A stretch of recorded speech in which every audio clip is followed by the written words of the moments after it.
Hey everybody. So today I wanted to give you my perspective on the incident that happened between Steven Crowder and H3 Productions or Ethan Klien.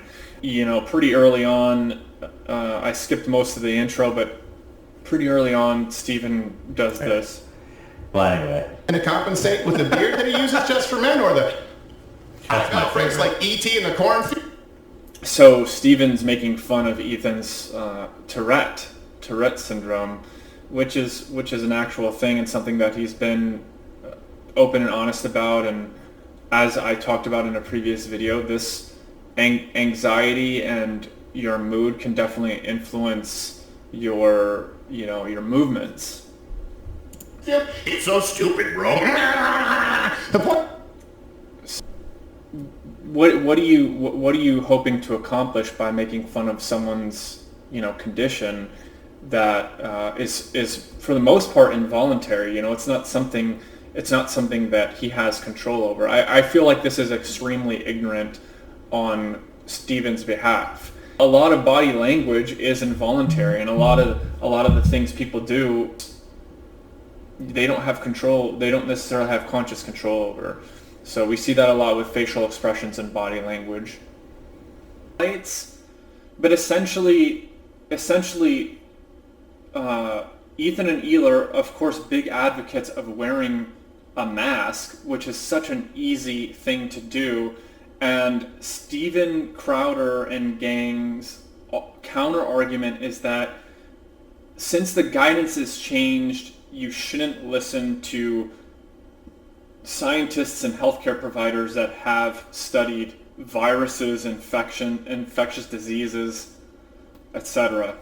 Oh, this is so hard to watch. I mean, there's a whole, the CDC is like this whole governmental body with scientists and shit that just tell us what to do. You don't have to think about it, dude. So this is the clip that, as you'll see, this is the clip that Steven Crowder and gang is going to react to and basically say it's stupid. So here's the... After dark.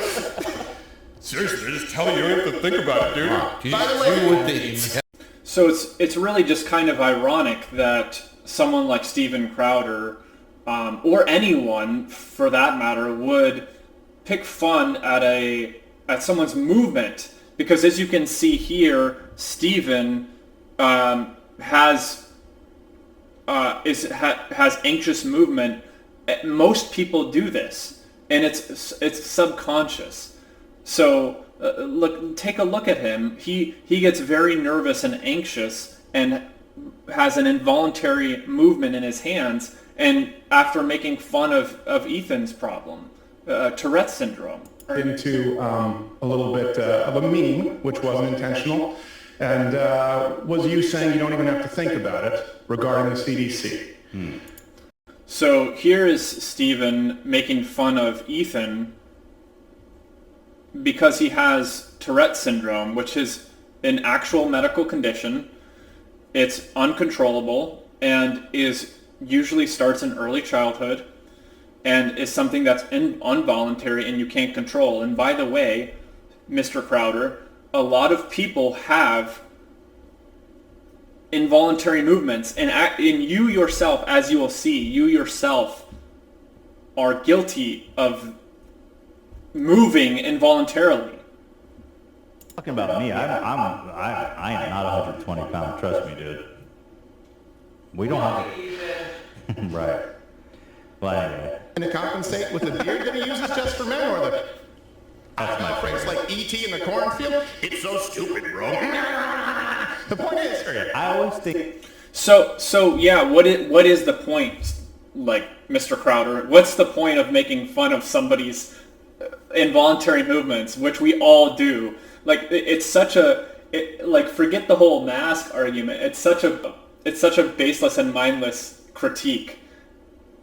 I don't want to get into politics, but this, like, how can you be so ignorant? But I think most of us are familiar with the backstory on this. Is they were really, Steven has apparently been dodging Sam Cedar for a long time, debating him. And, it's kind of like the psychoanalysis here is why on earth, if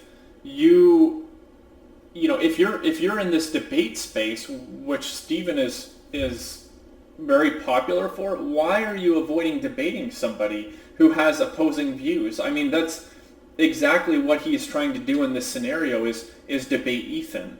And, who knows what kind of legwork and groundwork they did to vet Ethan for a debate. But it's just, his reaction to seeing Sam Cedar kind of tells it all. And, again, the counter argument here is just, it doesn't, I mean, it's like a switch of topic, right? They're not even sticking to the same topic, and instead he resorts to this childish behavior of insulting and just flinging insults. Let me tell you, he was going to do anything he could to avoid. Oh, there he is! Oh no, Sam Cedar! What a fucking nightmare! And so you can hear the distress and anxiety in his voice. I really feel like this is where his true character comes out. He's like, why is he getting so distraught over seeing this guy? If this man is not threatening, why is Stephen making such a big show? I don't know if he's hyped up on some sort of drug or if what he's drinking in his mug, but his vocal cords tighten and he starts screaming. He gets really anxious and talks really high and screams when he sees Sam Cedar, who honestly, I mean, if you take a look at Sam Cedar, he looks like a genuine soft sweetheart. How could you not want to have a conversation with this man?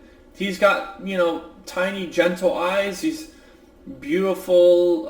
He looks nice, beautifully combed hair. He's very, very, very relaxed. Stephen is the one who's out of control, screaming, waving his hands around. He's very distressed right now.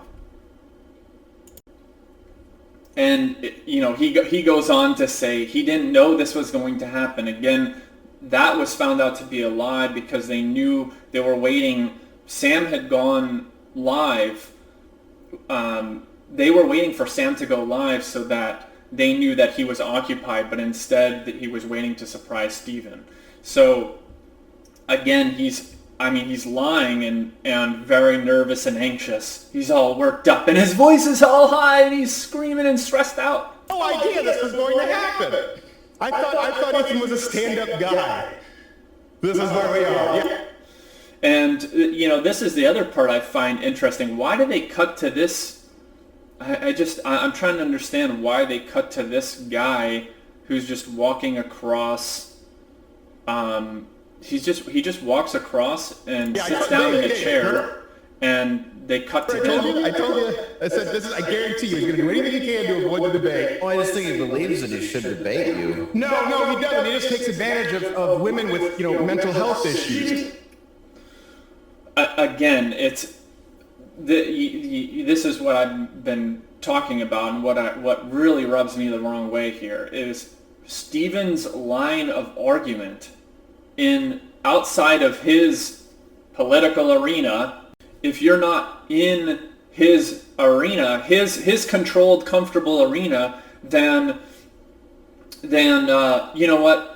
All rules are off, and we're just going to start hurling insults at each other. Which again, to me, it's extremely childish. Like, this is what we do when we're children. We insult each other. We beat. We punch each other. If you like a kid, you punch them. You don't really know how. You don't really know how to behave as an adult yet. Because you can't get away with that as an adult. But it's so childish, and it's clearly like I really think Stephen needs to consult with someone else besides his dad, because an advisor would tell him, in this case that this happens, like, don't lose your cool. Just be like, okay, this is what, think about it. He could have handled it like, this is what I was expecting to happen. You guys are real rich. But Ethan, if you ever want to debate me, But instead he has this like anxiety, panic attack and starts throwing insults. I actually did quite a lot of digging into Sam Cedar, and I really can't find anything that would constitute a valid argument for not debating him. The discourse between Sam Cedar and the gang over at Louder with Crowder just devolves into this mud-flinging contest, which is, again, it's really just extremely childish. As I mentioned before, there's no actual, they criticize his following because his following's not that big. I guess because, I can understand, I guess their point is that they don't want to give him a platform to speak because it could help his audience. So I could understand them going from that angle, but they don't explicitly say that. So I just have trouble understanding why they're saying, but then again, I feel like if given enough time, Sam Cedar already has a large enough following, and I listened to some of his talks with people. He remains extremely calm and collected, and it's true that he for whatever reason, Joe Rogan and the rest of some of the other, I guess, mostly conservative talk shows don't want to host him. I guess not to give for that same reason, because they don't want to give him a platform. But essentially, I really feel like the Louder with Crowder crew just showed their true colors. And I know a lot of the folks on the right, the right wing, as we saw with the most recent president, are just really, it's all about bullying and calling names. And I don't see how people don't see through that and how immature it is. You don't ever make progress, right? So the thing is progress. You don't ever make progress handling situations that way, losing your cool, throwing insults. Anyway, I honestly would love to talk to either one of these guys because I know that it would be productive. It would be a productive conversation. That's why we talk with each other. So anyway, let me know what you guys think. I'm not going to play the rest of this. I think this is a pretty good analysis. I'm curious what you guys think, who's right and who's wrong, if there is a right and wrong in this situation. But thanks for watching.